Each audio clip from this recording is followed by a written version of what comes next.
Hello, everyone, and welcome back to Year 2 of Ventures. Year 2 is essentially Season 2, where in this season I'm going to be mixing in more episodes that have my own commentary in combination with clips from previous episodes in Year 1. And the idea is to essentially cover one particular topic in a more digestible, shorter format, bringing in guests that I've had previously to talk about these topics. So today's topic is on product management, and most entrepreneurs I interact with, especially in the very early season of their venture, don't really understand the value of working with or becoming a product management professional that understands the insights of the customer, that understands how to translate that into a specific tactical roadmap for executing a product that customers actually want. And so I'm gonna have guests that are more on the technical side of project management, guests that are on more of the marketing and design aspect of product management. And I hope that you find this useful. So if you are listening, you can also watch by visiting wclittle.com, and there I'll have more extensive show notes about all things product management. And if you're watching, you can also listen anywhere that you get your podcasts. You can just search for Ventures. So get ready. I'm going to just dive right in. Let's go.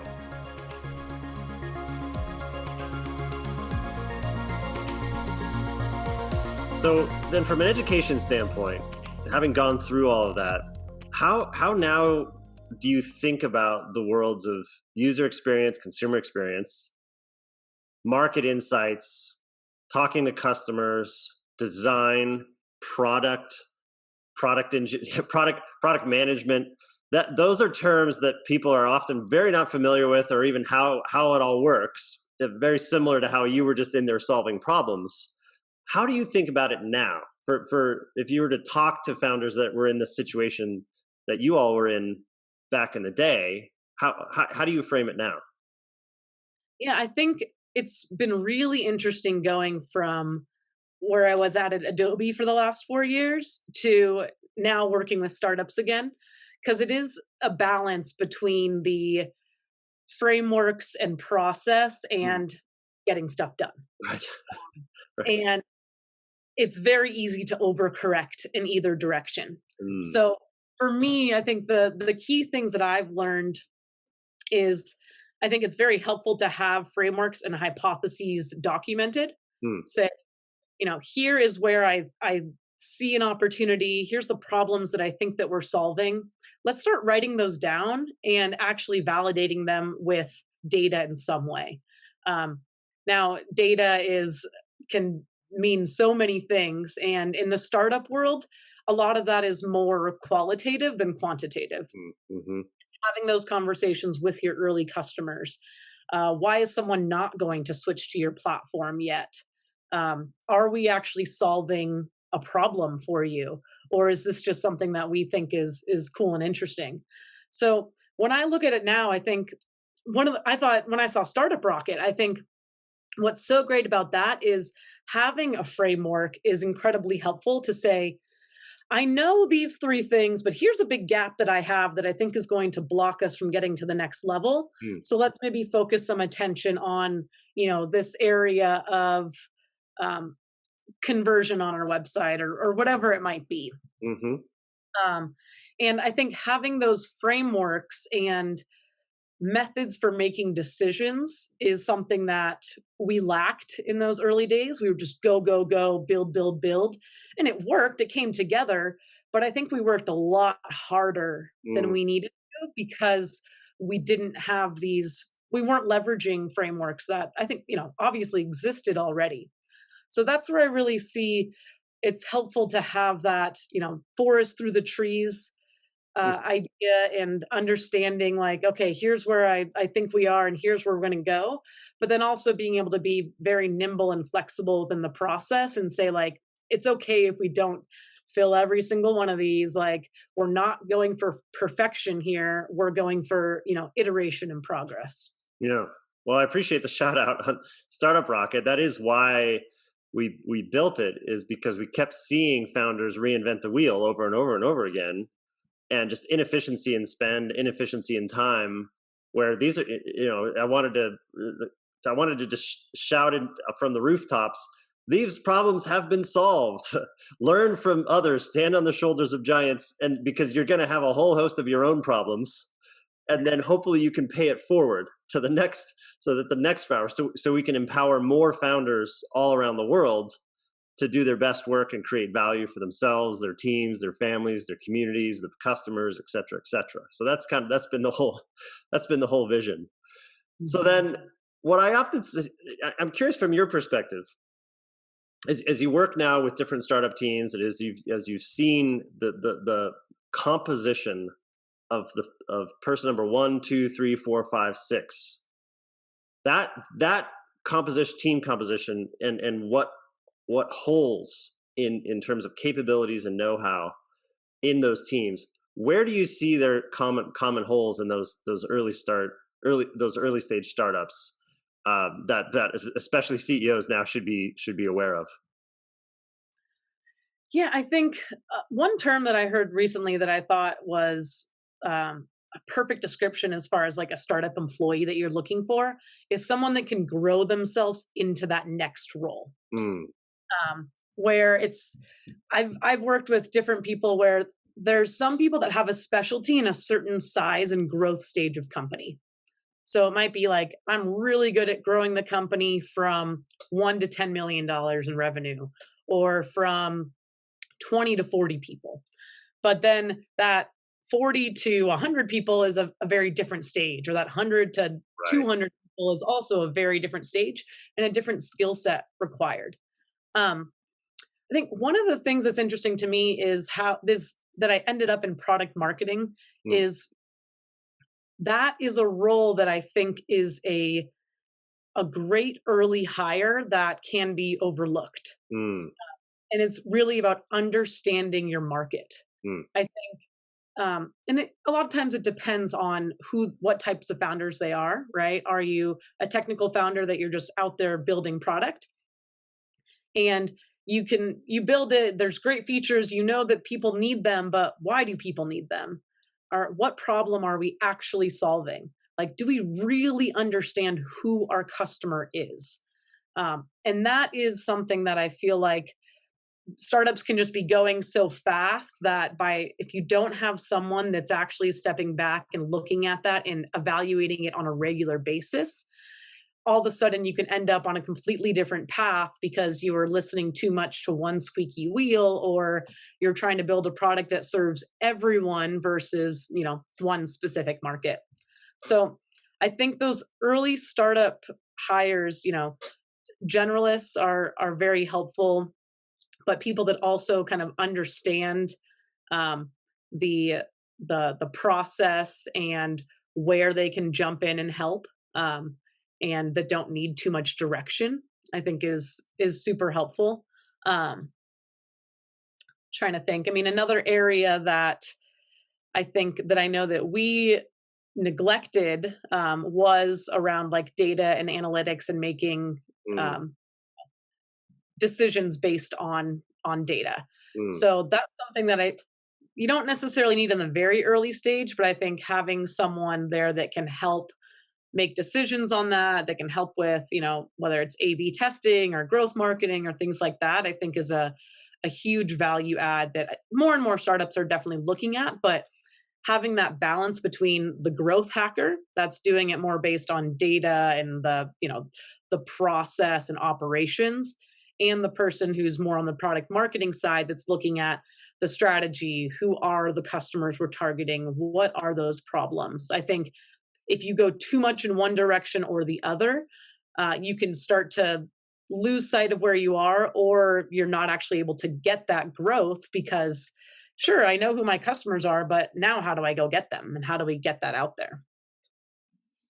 And in your experience, what did the support structure around the core team look like? Because often the gaps in understanding are ideally pointed out by advisors and investors and others that are helping kind of craft the future of the growth in the product. But from your experience, what kind of support did you see coming around your startup? Yeah, we were fortunate that we were we started in an incubator type space. Mm-hmm. Uh, it was called Kick Labs. It was an early one. That part of their model was, here's some office space, and we have some support that you can leverage, and will help introduce you and build relationships. So whether that was on the legal side, that might have been on, we weren't ready to hire a salesperson, but we have someone that can start making introductions here and there. Mm-hmm. Um, you know, figuring out what were some of the other aspects. I mean, yeah, the BD side for sure. From investors and understanding from a technology standpoint, like as we were building some challenging tech. Travis Kalanick was actually one of our angel investors, so he was even able to come in and do some whiteboarding with us on some of these challenges. So we definitely filled gaps with some of these partners in different ways until we were ready to say, okay, we're ready to bring this in-house. We don't need necessarily a PR agency anymore to help us with this. We're ready to, do our own marketing and PR strategy. So it was part of our growth over time. Got it. Cool. And then just in terms of product, because I come back to this because I just see it over and over again where certain team members of startup think that they're good at product, right? I've said this before on the podcast. Like I went through my own journey as a startup CEO thinking that, oh no, I understand my customers. I understand what product needs to be built. But really not realizing it until I worked with people like you who were actually extremely good at it. How do you teach product? Like how do you even approach the topic of product and product management with the people that you mentor and the colleagues that you work with?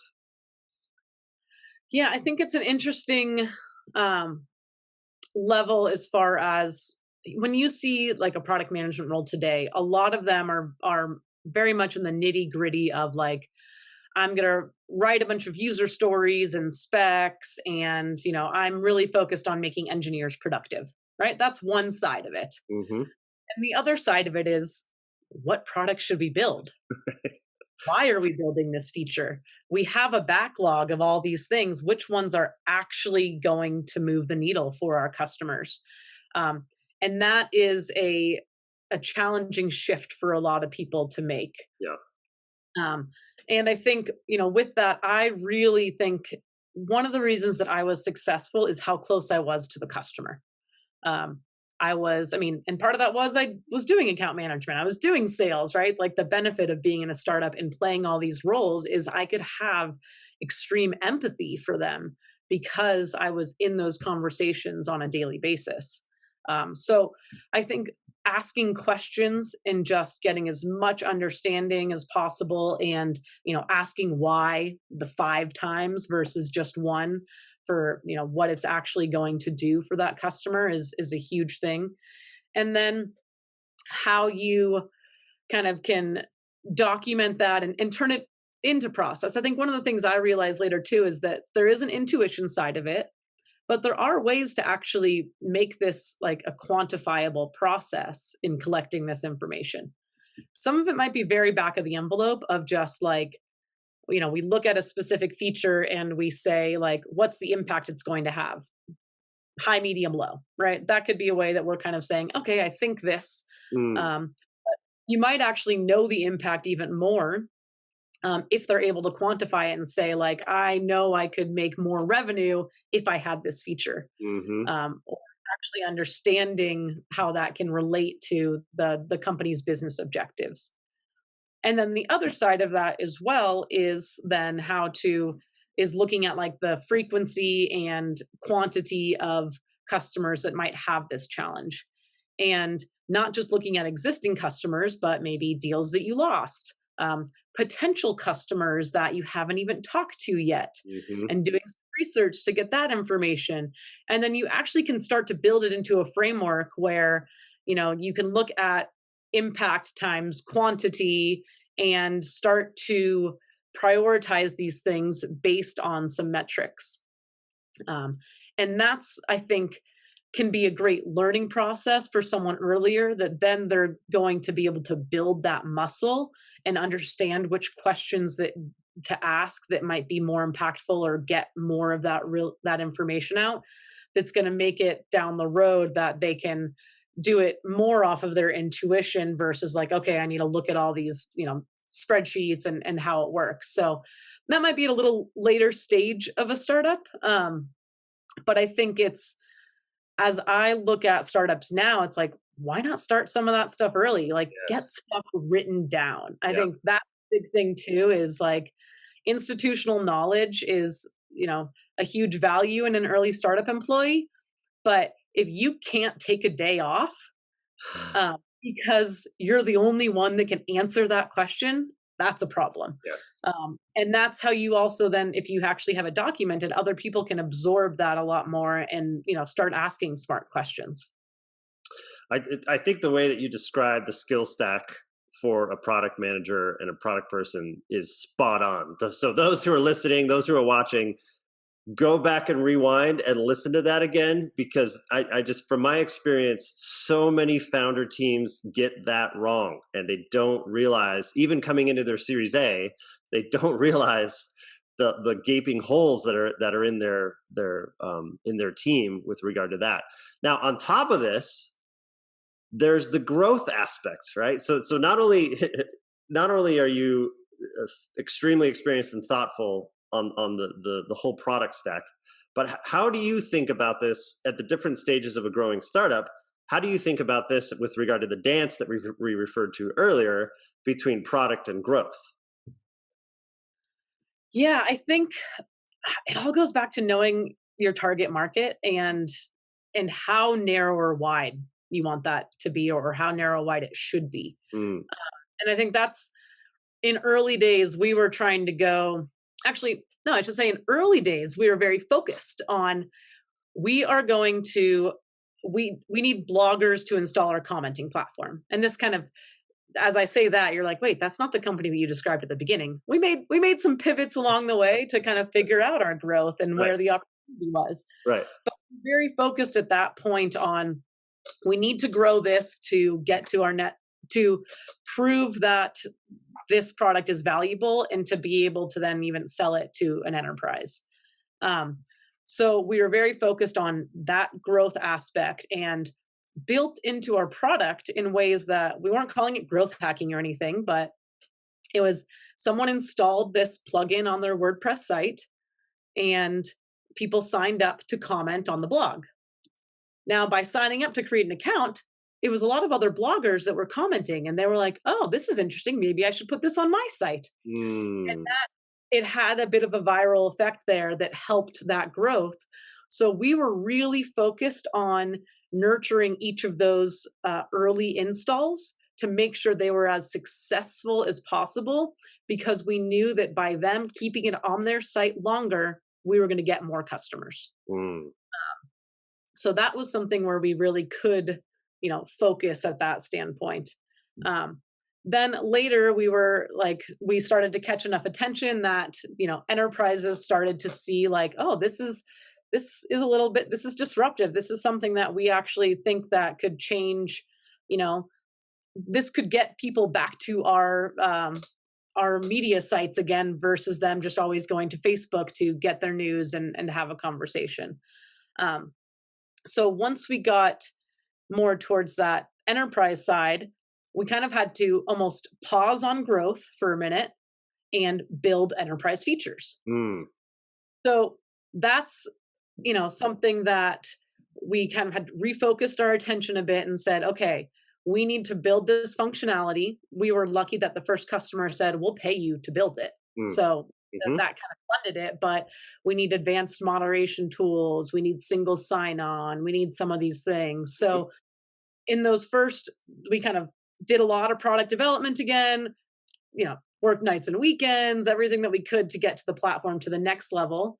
And then we started to see success with those customers, and we were ready to go out and get introductions to more media companies because we knew we had a product that we could sell. So then it was kind of, okay, growth from that standpoint, let's start talking. And we were lucky from a media company standpoint and some of our investors. It's a small world. They all talk to each other. And once our product was on a site, they could see it and be like, oh, this is interesting. I'm going to reach out to them. So Mm. we didn't have to do too much direct marketing at the beginning from that standpoint. Yeah. Um, but we kind of would keep hitting an inflection point where we're like, all right, I don't know how much more money we can get out of these publishers for this thing. We need to build another product for them and then kind of go back through that cycle. I will say we should have probably paused more than we did.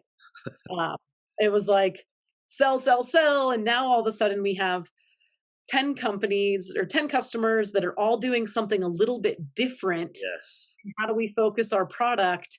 And let's keep hiring engineers. Let's hire engineers. Let's, build all the features out there. And that definitely made it challenging to focus, and I think caused us some growth pains for sure. Yeah, because one of the things that drives me insane in early stage startup land, both my own companies and others that I'm working with, is the concept of a local maxima that we may have a product vision, we may have a set of product features, and then we do some growth strategies against that. But I always wonder, like, we're making a lot of decisions based on a relative, statistically speaking, we're making a lot of decisions based on a relatively low number of data points. What if we're climbing the wrong hill? Right? What if this hill over here is way bigger and way better for our startup to pivot into? How do you think about that? How do you juggle that as from your experience in growing startup? Yeah, I mean, we had that exact problem. Our business was publishers and media companies. Hmm. And this is at a time that publishers were like not knowing what to do. Their revenue was going down, and we had products that were great for them, but they, how much more money was there for them to spend on these things? And some of it was a nice to have. And we just realized, like, we can't hitch our wagon to, like, if this is the only industry we focus on, we don't think that we're going to hit the revenue and growth goals that we're really going for. Hmm. That's when we started to shift and started to see with some, I think maybe once we transitioned to working with more TV brands, it was getting closer to that brand marketer. And that's when we're like, there's the money. The money is in these brands and marketing. So how do we take our current product and make it work for them? And then how do we need to build on our product for that new market? So that was a very deliberate shift that we made. We hired specific people for that as well to even make those introductions. And we also did a learning process. We did some of it where it was more of like, let's get connections and go talk to these people to try to understand their problems and if our technology can solve it. And or like what's the gap in our tech that we need to build that's going to get there. So we started to make that shift, and I think we did it somewhat successfully. I think when I look back, where I see the mistake that we made is we put brands and marketers in one bucket and said, "You're all the same. You all have the same needs, right?" Understandable. Yeah. That was, and then we ended up with this challenge again where we have a number of customers, but they're all in different industries within that had different needs, different ways of measuring success. And then all of a sudden we didn't have a product that was great for any of these, and competitors started to pop up that were like, hey, social commerce, we do that really, really well, and we can prove the ROI on it. And we're like, wait, but our product does everything. And that was part of our value prop. You can do everything with our platform. And people are like, I don't even know what that means. What does it mean that you can do everything? Right. Like, show me how it applies to my business. Yes.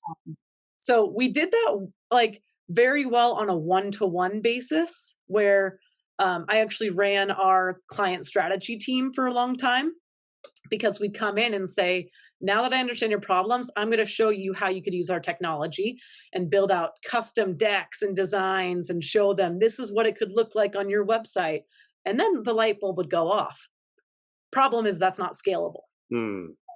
So we, our solution a lot of times just was to throw people at it versus like, let's pause again, let's reevaluate where we're at, and let's build a product that can scale itself versus it needing to require, a lot of people to even show the value, and Yeah. then require um, a lot of work on the customer side as well to get that value. Yeah. What I'm hearing through your journey and your thoughts here is the desire to pause is really a desire, because I think even hearing your story earlier in your career, the desire to identify and solve problems and the opportunities that are available is key. Because I learned early in my career that I thought I understood the market. I thought I understood what the problems that needed to be solved, but I think my impatience led me to in the classic entrepreneurial thing, just run fast, move fast, break things. Like all these mantras in the industry can be really harmful, because we're running too fast. We're not actually learning, so we're not actually learning what are those problems for us to solve, and that's why we tend to build products that are let's say suboptimal. Yeah, what's interesting is, I can say a lot of this stuff in hindsight now, and some of these revelations didn't even come to me until like a year ago, maybe, Mm, because I started to see like how we were doing certain things at Adobe, the right and the wrong way, mm, certain areas of focus. So I was very much that person of like, you just have to work really hard. You just can't leave the office. Like there's always stuff to do. Just keep working. So I think I learned a lot from the mistakes that we made along the way. Like I was that person that couldn't take the vacation because there was too much, yeah, institutional knowledge in my head. yeah, And because we didn't pause to even write down a process to make it easy to onboard new people. So I'm completely guilty of all those mistakes as well, which is also what's drawing me to come back to startup world now is like, I think I can, provide a lot of value without working 12-hour days. Like this is, new light bulb. I understand now what experience means compared to, back then where I was like, I know everything about this product. Like I I should be in all of these things. And now I look back and I'm like, man, I've made myself that bottleneck. Like I understand now how to bring in the right people around you and to build it out in a way that you can, you know, scale without it having to be like scaling by people. right, right. So let's talk about the tail end of the startup journey, at least for your company. What was the process like coming into Adobe? Like, first of all, why was Adobe attracted? Why did Adobe acquire? This is probably public info, but what was attractive about it? Yeah, so Adobe, had a bit of a gap in social, but the where our product was going, and we don't, Adobe was actually an investor before Mhm. they acquired us, so we'd been working with them. We had a partnership with them where on the B2B side, their enterprise solutions, it was all about digital experience, and one of their solutions was a content management system.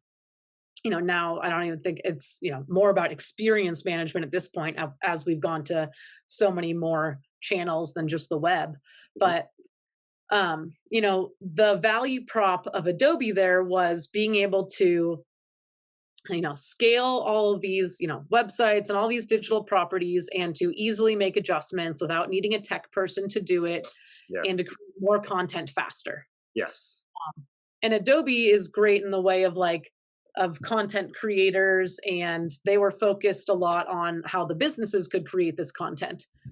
Where we came in and the problem that Livefire solved was if brands need to be creating so much more content than they ever needed to before. But do people even care about brand content? Yeah, like I don't, not so much. They care about what their friends have to say, yeah, right? We want the social proof. So we provided a way to bring this user generated content into their content management system, which solved a few problems. mm, One, I don't need to go out and do an expensive photo shoot anymore because I have my community and my biggest fans creating a bunch of content. So I can save money on content creation. Mm. The content is much more real time and relevant. And it's even more impactful because it's other customers talking about why this product is good or providing that message, which is much more authentic. So we kind of filled that gap to help bring social content to their owned and operated properties, and an easy way to kind of integrate it from an asset management standpoint and workflows that was going to kind of reimagine how brands would use the Adobe platform in addition to Livefire. So they saw it as a gap in kind of that real time and user generated content that fit pretty well into that overall strategy. Very cool. Very cool. So now, what was the transition like for you? How did your job change? What was enterprise life like, and from startup, and what was that whole experience like? Yeah, I was really ready for this. We've been at Livefire for 6 years. It was kind of I was figuring out for myself too, like where do I want to go next, and what is Hmm. like how do I start to develop a subject matter expertise versus being this generalist. Mm. Uh, so I was really excited about working for a big company that had resources and all of these things. And I'm like, they're going to give me frameworks and we're all going to be speaking the same language. And then we get there and I'm like, okay, so, where is this stuff? And they're like, huh? Like, oh, we do it this way. Someone else does it this way. And then they do it this way. And then, okay, how do I publish a white paper? It's not really written down anywhere. And then you talk to a few different people, and it was like, I was like, okay, so they're not like, this isn't the structured world that I thought I would come into. Ah. That was pretty eye opening for me, and I think I realized like, okay, I still got to use my startup skill set here uh, Hmm. to get things done. Um, but what was interesting is there were a lot of resources in certain ways. So what I was leading was the integration of our marketing team, our technology stack, and our messaging into the greater Adobe Experience Cloud. Hmm. So what was one of the things that I was really excited about, and I actually shifted roles later at Adobe, was we were, Livefire was somewhat of this point solution in social, and Adobe was solving much bigger marketing problems. So looking at how we solved something across the entire MarTech stack was really interesting, and how we integrated our message into that.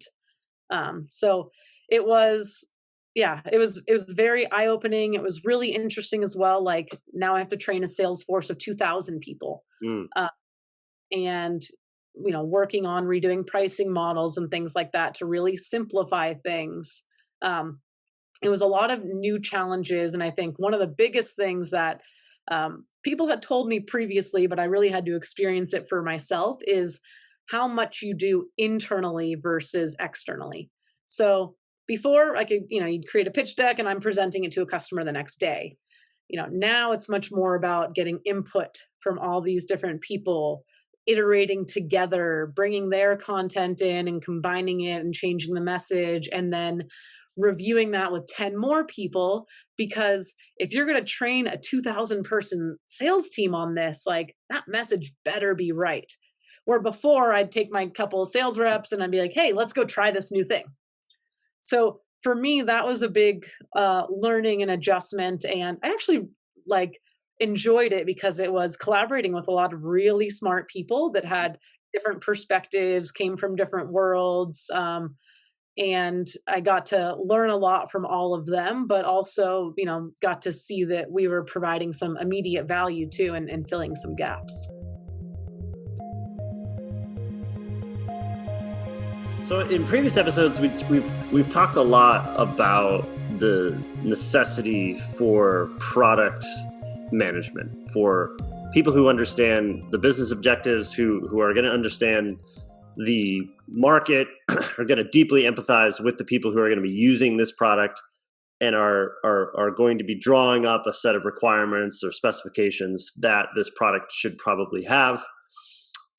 We've dove into the growth aspects of product and growth, where it's maybe the equivalent of a growth product manager, we've also talked about marketing operations and the analytics and data flow around all of that. But you're right, there's not a lot of conversation about the role of technical product manager. So let's maybe dive into this a little bit. Why is the technical product manager, one, a thing?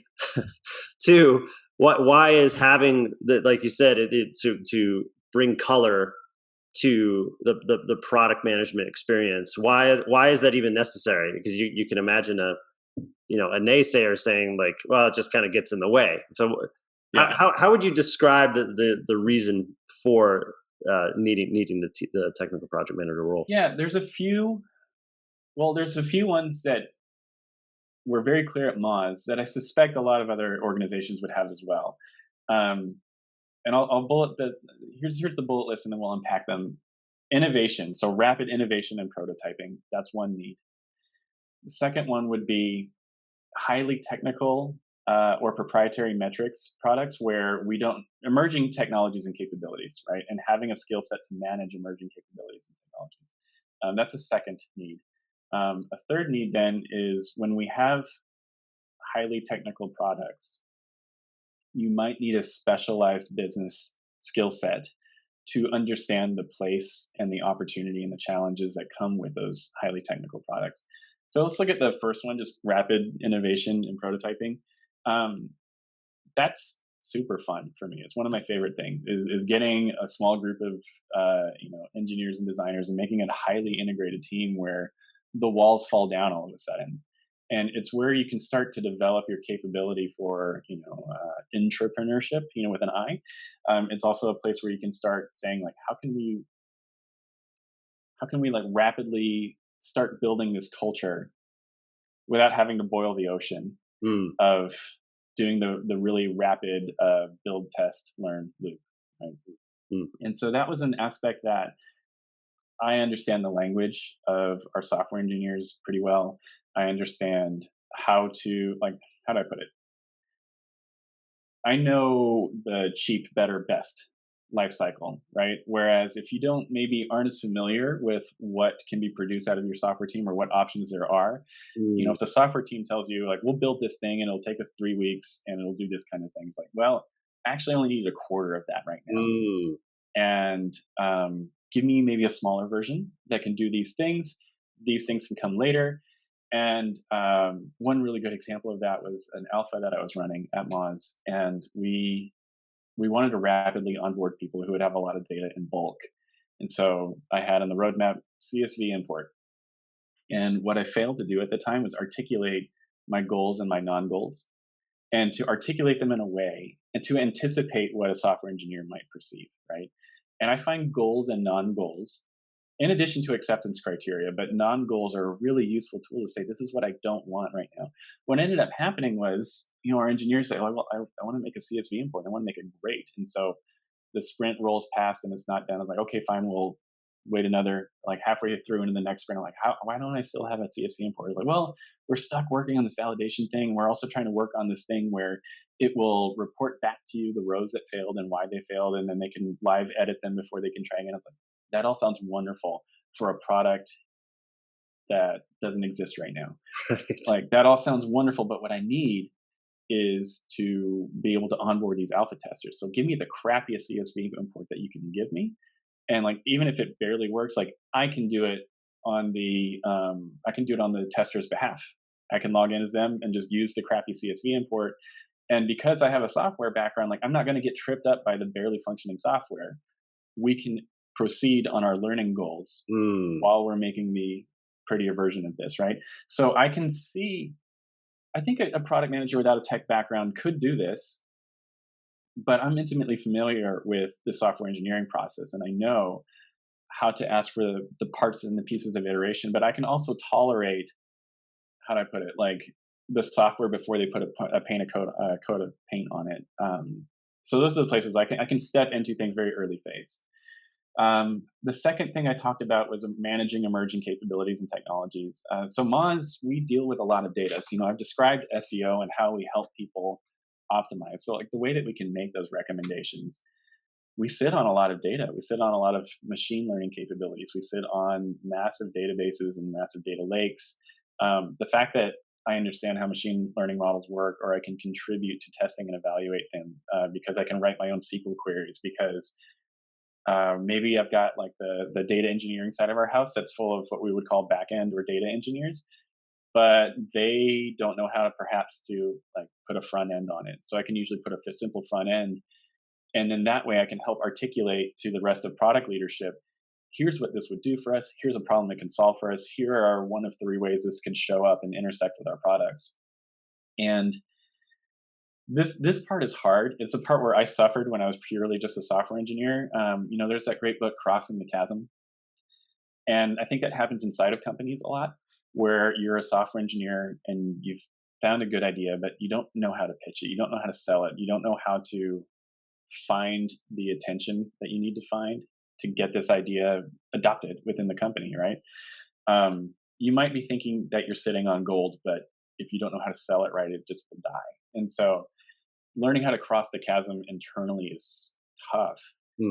So it's a big part of what I do, is helping managing emerging capabilities. And I will spend time and give ideas. I can bring that customer context into the experiments that are happening in the company.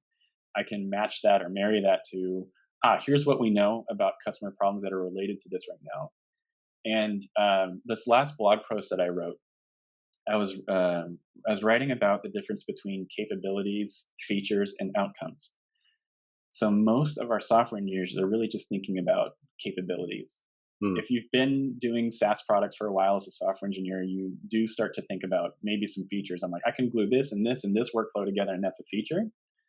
Where product managers and product marketers need to come together is really emphasizing what are outcomes, and really trying to make sure that we're leading with those, especially with our emerging capabilities. A capability is not a business. It's something that can enable an outcome. And a lot of times my job there is to understand, like, cool, we have this new capability. Most of the time we start with an outcome and then we figure out how to get there, right? We start with the what and the why, and then we work backwards to figure out the solution. But sometimes your capability comes first, your hammer comes first. And, or sometimes you stumble upon a thing that a customer didn't know to ask for yet, right? I think Steve Jobs is widely credited with this kind of thing, where it's like, or I think there's also the Henry Ford quote, like, if I'd asked them what a customer wanted, they would have wanted a faster horse, or whatever the quote is, right? Right. That's the thing about managing emerging capabilities and technologies, is sometimes we're solving a problem that people didn't know they had yet, but they do want it. And so if a product manager can be involved early in those phases, it's really important to prove that there's a need for this. It's really important to say, we have evidence that this either deepens our position within this existing customer segment, or we can create new customer segments. Is this a worthy thing to add to our portfolio? And if you wait very late in the life cycle, it's a very expensive thing to learn that there is no home for this capability. And that also results in software engineers being pretty dejected and it impacts morale, right? And so either your technical leadership bears the burden of managing software engineers who are exploring, which is a good thing. You want them to be curious and creative. But if that's not something that's innately part of how they think, then you'll have these frustrated software engineers creating really cool tech that doesn't have a home at your company. Technical product management is a place where I can bring a lot of the customer perspective in early and work with software engineers to shape that so that we cross the chasm successfully, that doesn't leave like burned out developers in this week. So is it overly simplistic to just say that the more technical your product is, the more important it is to have a technical product manager running it? Or how would you even frame the advice to founders growing a company with regard to a more growth-oriented product manager versus a more technical-oriented product manager? Yeah, it's a good question. I think there's 2 answers to it. The first answer is kind of born out of, I have a lot of conversations with founders and early teams thinking about who should my first technical hire be, and what would describe them, and what are their passions. So I think it's important that as you are growing a technical team at your company, your mix of generalists to specialists. I think we framed, I think that the phrase T-shaped has emerged to describe different individual contributors and the breadth that they care about. But, as a CTO, CTOs aren't there to write code, and your technical leaders do write code, but that's not their most important function. So either you're growing this capability and this perspective in your technical leadership, or you are finding product managers who are technical that can kind of embed within the software team. And so I think that's really important for founders. Just really think of what kind of leadership and vision do I have in my software engineering group. It's either, in worst cases, I just got coders who don't care. There's a joke where it's like, the worst thing about writing software is users, right? Like I just want to write code and it's beautiful, but I don't care who uses it. The users are annoying. Like, you don't want to build a team full of that. But like they exist, and there's great uses for software engineers who just care about the code. And then you can have software engineers who are empathetic to product leadership's vision. It's like, yep, I get what you're saying. I can figure out how to get you there. And then a step above would be your engineering leadership, like watching your blind spots, if you will. What's a better term than blind spot? Just basically having your back and saying, here's the thing that you asked for, but also here's the thing that you didn't ask for but should have asked for. So like, if you can cultivate that within your software team, then you may not need a technical product manager. I can tell you though that hiring for that is hard. And it might be easier to look for product leadership that has some technical background that can partner with your technical leadership and steer things that way. So that's that first answer. And I think that could be like another whole other subject, is how to grow your engineering teams and what skills and perspectives to bring into it. I spent a lot of time thinking about that. But then the second answer is, is this meaningful if you have data product? I think so. Any team that's, I think being able to talk about your artificial intelligence or machine learning capabilities at your business, that's very popular right now. And there are a lot of tools that are making it easier and easier to manage. Who on your team is responsible for understanding if you're using machine learning ethically? Who on your team is responsible for understanding the biases that are introduced with the data sets that you're choosing? Who on your team is responsible for making sure that the software engineers are answering those questions? So being able to stay on pace with and having a technical acumen for what we're doing, again, like software, like I said earlier in our conversation, we can do amazing things and create and imagine and solve things in really incredible ways, but we can also, without realizing it, make pretty harmful mistakes. And it's like playing with fire, and you don't know that fire can burn things. So it's funny when I talk with my son, he's 8, he's really terrified of knives, but I want to teach him to cook. And he's like, I'm going to cut myself. That knife is dangerous. I'm like, no, well, the knife is not dangerous because I've learned how to use it responsibly. The knife is not dangerous because I've trained and I know which parts of it are safe to touch. And, he's always amazed when I can touch the blade, but it's like, but I'm not rubbing the blade in the right way to make a cut. So this is safe. I can only say that because I've spent a lot of time learning those knives and learning how they work and how to use them safely. And also I know the ways that they can be used in an unsafe way. So too with software. Again, do you need an explicit technical product manager to see those kinds of things? Maybe not, but if it's not wrapped up in that explicit role, then you're either assuming or hoping that exists somewhere in your company, right? The thing about having it as a technical product manager role is that it's explicit rather than implicit. You're not wishing, you're knowing that you have that capability within your team. Yeah.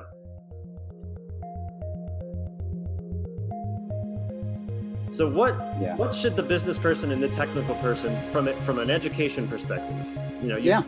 You've touched on a lot of it, but maybe to summarize it, what should they be at least aware of in terms of all the different facets of who they should be looking for, and then who should they focus on if they had to pick a skill set? Because obviously it's impossible to find somebody that can do all of it. But in early stage startup land, where would you? I mean, early stage startup land, I think it really depends on that business person and that technical person and what they can cover or not. If they if they can think through the design thinking, the overall like product stuff, get a really good designer. Get a really good designer who's going to be able to focus in on making it look good, of course, but also helping you translate those user stories and those user flows and those business goals into a product that doesn't just look good, but that functions well. And if you have a hard time thinking through, like if you're the founder and you have a hard time thinking through like digital product in terms of like those user flows or user stories, find a product person. The product person can hire designers to help with the actual like pushing pixels. But getting that person who can think through product is key. And if that's not the two of you or the one of you, like that, and like I said, sometimes I work with a lot of CTOs who are really, really good product people. So if your CTO is the product guy, then go get that designer. And then the two of them are going to be, they're going to be the dynamic duo. When you've got a CTO or a designer, and designer now, I mean, it's, maybe it's a chief level, maybe they're your first hire and it's a design lead. That doesn't matter.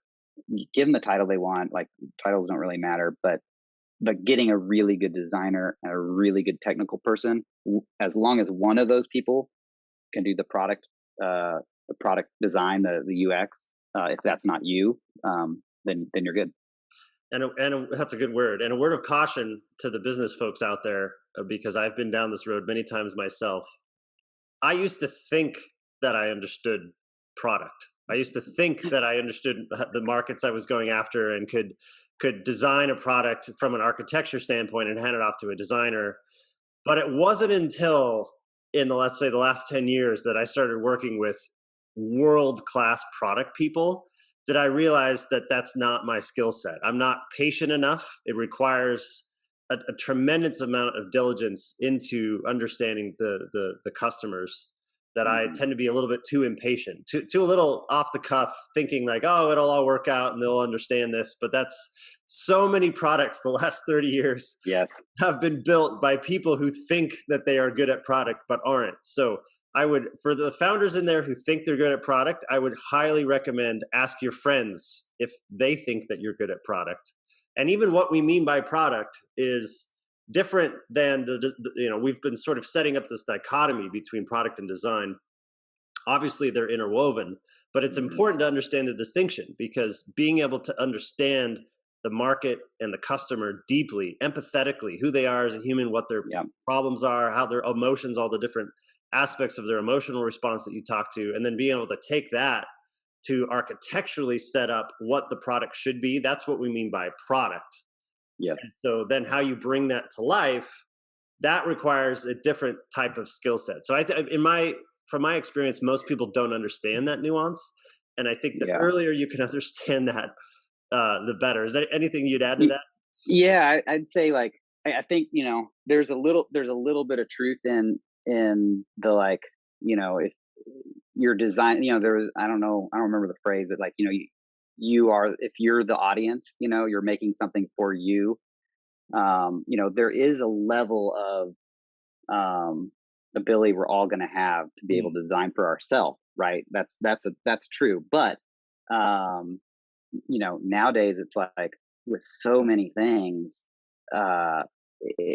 it's not just you. It's not going to be just you. You might have some initial, true gut reactions and thinking through your product idea, especially if you are one of the first users and you're making it for yourself, because it's something you see a need, like, of course. But as soon as you get that out in the world, and anybody anywhere can download it, it's not going to be just you, as the user, and I think a lot of us who have, grown up in like kind of the traditional tech world, I mean, you and I have not been like lived in the Valley. We've been to the Valley, but I think historically it's been like that, or Seattle, which has been predominantly, Caucasian, or like for us in Seattle, Asian, men who have built this stuff. That's not the audience. This stuff is global, and so you've got to think globally. You've got to think through your product being in, any race, religion, background, disability. Like, you got to think through all that kind of stuff with your product. So it does, like you said, it takes a lot of time, a lot of thinking, a lot of critical thinking, a lot of testing, getting it out in actual users' hands, getting their feedback. And there is a good deal of, intuition that goes into it as well, but you can't just do that. So two of our earliest products, as we were getting the party started with Proda, I remember in the early days, one, we came alongside a founder named Patrick, who we have actually an episode, I'll link to it in the show notes. Yes. He came to us with an idea. Love to chat about that a little bit. And then we were also had our own idea, because in the early days we were just cranking out our own things with Startup Rocket. And so that was an interesting journey as well. But let's start with VendorHawk. So Patrick came to us with an idea where he wanted to help medium to large size enterprises manage their spend for all their SaaS products. And it's often a bit of a zoo, and large enterprises or even medium-sized businesses don't understand how much they're spending. How, when a founder comes to an idea like this, from your product and design perspective, what are the first things that you think about? Like, I don't know if you remember those first conversations with Patrick, but like, how did you even go about the process to identify what kind of visual identity and what kind of logo? Because I mean, you did the logo, and like what was the thought process through that? I mean, we started with what the product is, how he envisions it, who he envisions using it. Like you said, this was going to be for all different size companies, but more larger companies that have lots of different software products that they're subscribing to, have licensing deals with different departments. These are companies that have multiple departments, and so you've got this department who's using this software, and that's this. So we went through that whole process of like figuring out who exactly is using this, and then who's going to be buying it, because in a large corporation, person who's buying it's often different than the people who are using it. So we went through that whole exercise and dialed in the messaging so that it would be both to the people who are using it, because often it's what we kind of found through our study was like, it's going to be somebody who's like searching for this kind of a thing, or we're going to be targeting a specific kind of person who has the pain of like trying to figure this out, and then also making sure all the messaging is lined up for the people who are making a buying decision. And then from there, we're going through like a combination of what this service is that they're offering, and thinking through different archetypes. And like you said, you can refer to the podcast that you did with Natalie and Elizabeth on some of the more like branding specific stuff. But we went through many of those exercises, and then tried to like combine that with some of the like I referred to like even like in design school for me, like how do you take some of these principles or these like different philosophical ideas we've got about who's buying this and who you are as a company providing this, and translating those then to like something that's actually giving you that feeling, right? Like then it really does come down to that feeling. I mean, we like to think as humans that we're very logical beings because we have logic, but we're actually more emotional than we are logical, and we operate out of those emotions often way more than we do our logic. So a lot of the visual, like the logo, how it looks, all that really comes down to like, how does this make the buyer feel about this product? and trying to connect that to the truth of the product, right? Like this product is really trying to simplify all your different spend. And so we need to communicate that in a way that you feel that, not just that you're reading it, because most of us don't read. We see first and then we read. So. And that ended up being a very important foundation for Patrick, as he was able to then focus on selling, getting his initial customers. So I'll link to the show on that, so listeners and viewers can hear that story in depth, because it's quite amazing. And they ended up within 3 years, ended up raising money and then selling successfully to ServiceNow. So that's quite the journey. That also put a little validation, which is not normal. Like not normal. No, it's like an average like 10 years before. Right. Yeah. Right. So we get a lot of questions from founders that are curious about how to balance the dance of product and growth, and how as a small startup, how to do the what Patrick just referred to as the simple things, how to actually collect feedback from users, really understand your market well enough, really understand your customer profiles, and then translate that into some kind of management process to be able to work with your 1, 2, 3, 4, 5 engineers and UI designers, UX people to pull that off. And so I refer listeners and people who are watching to some of the previous episodes where we dive into a lot of the nuances, the technical nuances at the early stages there, a lot of the nuances about how to play with growth and the marketing operations stack around that. And so for this episode, I think for the two of you, the first question is really, when you're at the stage where you have a product, you have an early team, and you need to figure out how to start growing that team, what do you do? How do you even think about it as a founder, as an entrepreneur?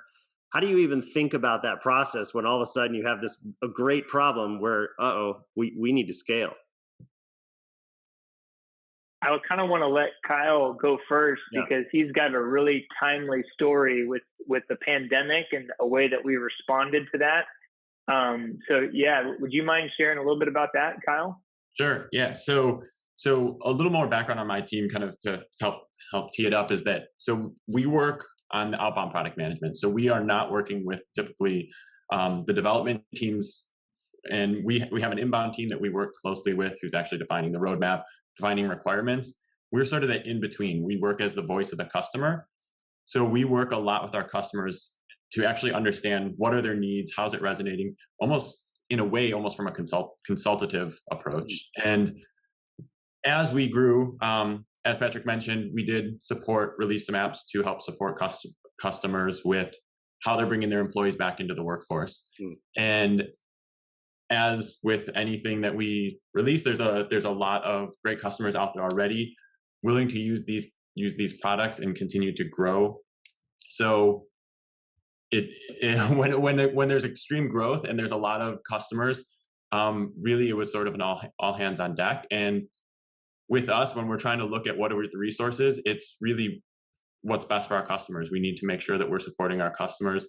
When we're looking at kind of how do we scale as this grows, it's not just looking at how can we engage with our customers, but it was a lot of what type of enablement do our customers are they going to need.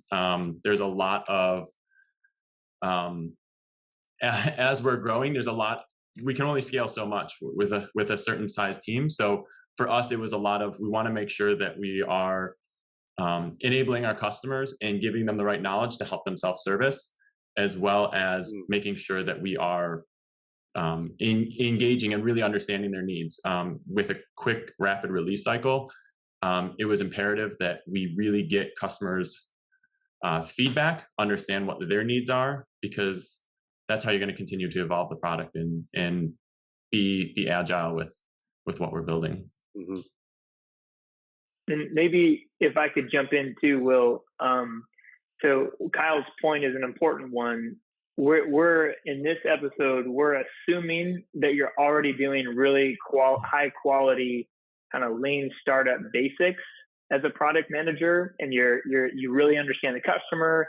You've been able to, you work closely with your engineers on prioritizing what is that experience. But the thing that we've tried to deal with assume you've got that and you're thinking, how can I actually enable customers to succeed? The first inklings of this when I was at VendorHawk was, oh shoot, we don't have anyone doing customer success, anyone who's helping our customers succeed after we sell to them.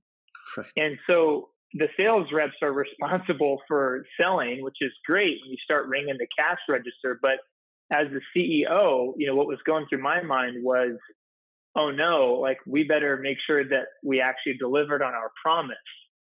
And that is a big part, what we see. So I'm in the IT asset management business unit here at ServiceNow.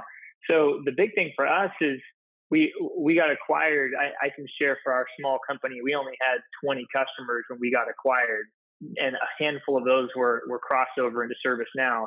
But now we have a very, very large customer base 3 years later, using our product and some other products. And so what that forced me to do, kind of moving from, oh no, we have to figure out how to enable customers. But what Kyle just said there was, you need to understand as a product manager, where are the gaps and the sticking points with your customer using your product. If they're not getting value within the first 30 days or 60 or 90 days, you need to quickly assess what's wrong with the process. And what's interesting, Will, a point I want to bring up is, and Kyle, I'm sure you feel this too, as you start to scale up the number of sales reps, as a product person, you now have two customers to be concerned with. One is the end customer. The other customer is the sales team, right? So if they don't know how the product works, they don't know how to, set expectations properly, then it's going to be really hard to make sure that your customers ultimately end up, using the product as best as they can. So I don't know if I'm sure when you introduced this brand new set of apps, what was it like, trying to enable, and we got thousands of salespeople here at ServiceNow. So what was it like for you to try to rapidly enable to make sure the sales customers, if you will, were served? Yeah, you're absolutely right. I mean, it is, you're serving two groups. It's the customers, and then it's at least in our case, for our size, is that you're doing the customers, you're doing the sales, but you're also doing like our implementation. We want to make sure the implementations and those who are actually deploying this and making sure that it's successful, because if those aren't successful, it's going to give a bad impression of the product, and that's the last thing you want.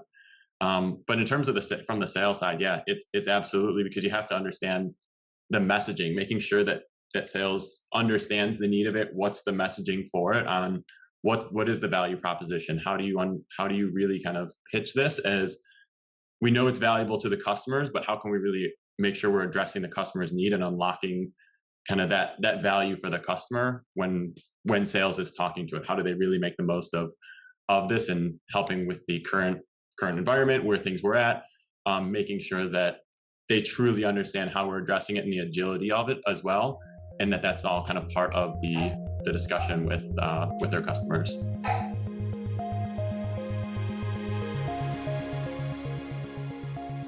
All right, a couple quick things before you go.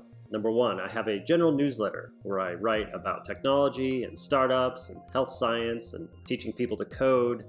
And I write about a variety of different subjects that we talk about on this show.